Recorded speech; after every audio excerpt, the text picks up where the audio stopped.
El caso que vamos a presentar es un caso muy sencillo, realmente no tiene trampa ni mucho menos, ¿verdad? Realmente es un caso pues que fue interesante por un tema como de oportunidad de momento, ¿verdad? Que aparecieron las cosas, como decimos en Costa Rica, ¿verdad? Pues si las cosas están para uno, se van a dar y listo, ¿verdad? Entonces básicamente la idea es pues compartirles esa experiencia que tuvimos. Ok, bueno, el paciente entonces es vecino de la capital, él vive en San José de Costa Rica, es un hombre de mediana edad, 58 años de edad, de profesión abogado, los queremos mucho, tengo familiares abogados, pero cuando tratamos abogados ya las cosas a veces se nos ponen un poquito más interesantes.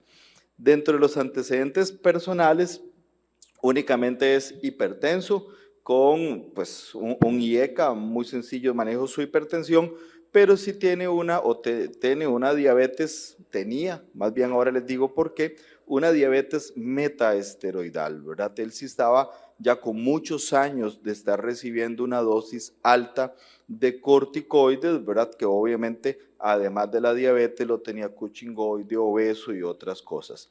En su familia sí había antecedentes de lupus y de una tiroiditis de Hashimoto. Aquí empieza todo. Él es portador de una enfermedad inflamatoria del intestino que lo trataba o lo trata todavía un buen colega gastroenterólogo en mi país, amigo mío. No había duda con respecto al diagnóstico, estaba totalmente instaurado el diagnóstico y de hecho ya él tenía pues un buen rato con su sintomatología hasta que llegó donde el colega y le empezó tratamiento. Pero realmente era una enfermedad de muy difícil manejo y él tuvo falla terapéutica a toda la terapia convencional que los gastroenterólogos usan en enfermedad inflamatoria. No la puse acá porque no me parece pertinente, pero él realmente, con la parte que nosotros sabemos del manejo de enfermedad inflamatoria, había sido bien tratado. El paciente lo consideramos como con falla terapéutica y esa es la razón por la cual pues creo que también de forma atinada el colega le había empezado terapia biológica. Él en el año del 2018 inicia con adalimumab, podemos discutir si fue la elección correcta, no fui yo, sino fue el gastroenterólogo, pues decidió empezar con adalimumab a una dosis de 40 miligramos cada 2 semanas. Después, en el 2019, ante falla terapéutica al adalimumab, el paciente tiene un buen seguro médico, todo esto se ha tratado a nivel de la medicina privada. En el 2019, también por falla terapéutica al adalimumab, entonces él inicia infliximab. En ambos casos, tanto con ADA como con infliximab, él estaba recibiendo además 200 miligramos diarios de azatioprina y una dosis muy alta de corticoides, ¿verdad? Entonces, antes de que me maten, este era el manejo del gastroenterólogo, no era el manejo mío. Entonces, a mí me llega un paciente con terapia biológica, concomitantemente con 200 miligramos día de azatioprina y con una dosis altísima de corticoides que tenía años de estarla usando y no había forma alguna de lograr bajar la dosis a menos de 40 miligramos día de prednisolona. Entonces nada más imagínense el escenario, ¿verdad? ¿Y por qué me llega a mí? Bueno, yo lo veo por primera vez el 28 de mayo del 2020, mal estado general, por persistencia de la diarrea, y era una diarrea sanguinolenta, más dolor abdominal, una cosa tremenda, con mucho cansancio, con dolor lumbar, con talalgia y con dolor a nivel de los tobillos. Vean a nivel del hemograma, tenía leucocitosis, probablemente, pues desde mi punto de vista, asociado al uso de corticoides, ¿verdad? A dosis altas. Tenía una hemoglobina en 9.8 y plaquetas en 277,000. Vean los marcadores inflamatorios en un paciente con una enfermedad crónica ya de larga data y tenía una velocidad de eritrosedimentación en 85 y una PCR terriblemente positiva.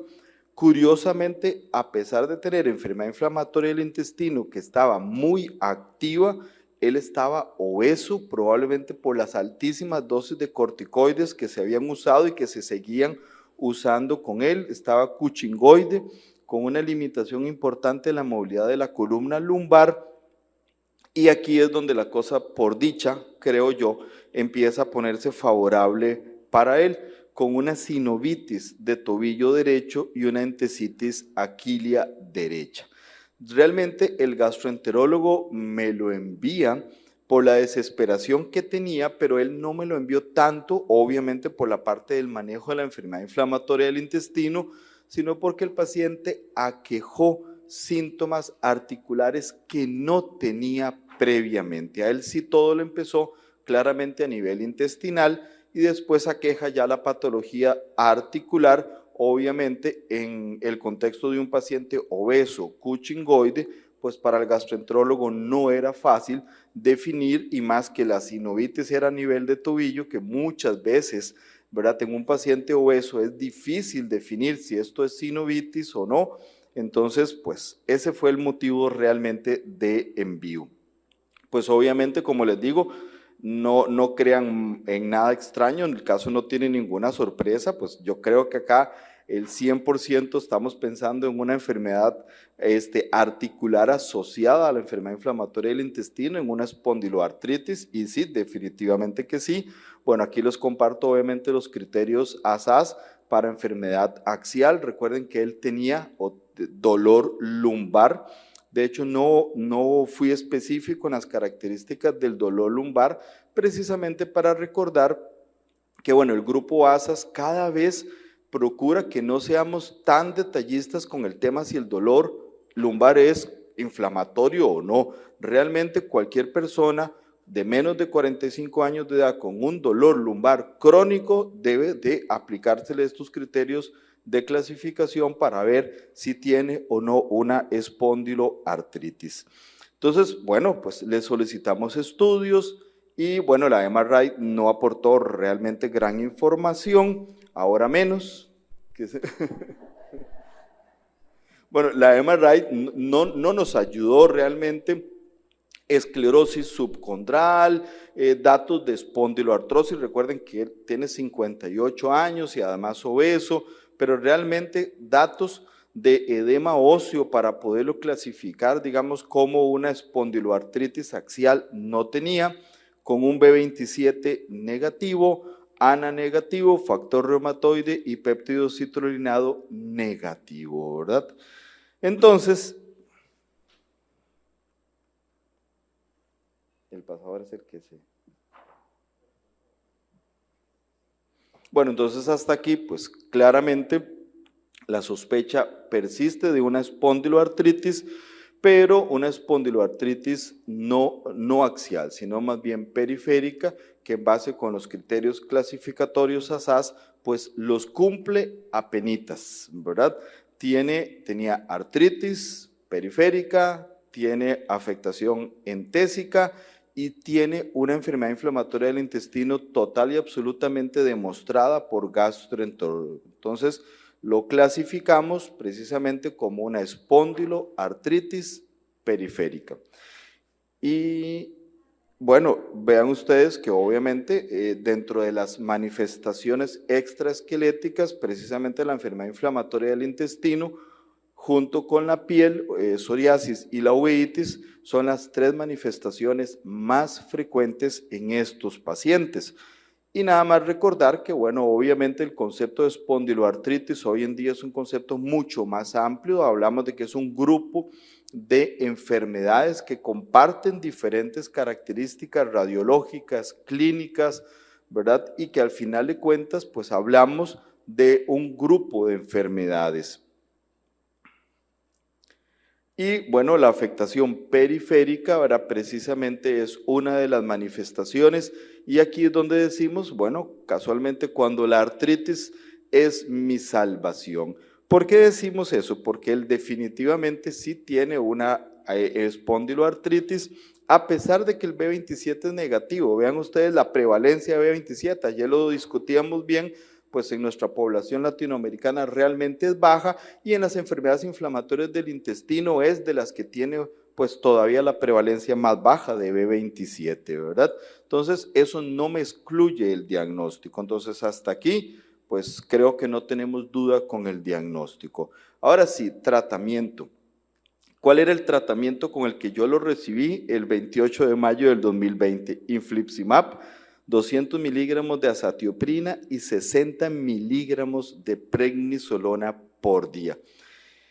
Y esta dosis de prednisolona recién se le había instaurado 2 semanas atrás bajo la cordial amenaza de que si en un mes no mejoraba, iba para colectomía, porque ya había fallo a 2 anti-TNF, fallo a la terapia tradicional, uso de altísimas dosis de corticoides, y el gastroenterólogo estaba desesperado, el paciente estaba desesperado, y pues le iban a hacer una colectomía, ¿verdad? Que también es otro tema interesante a discutir.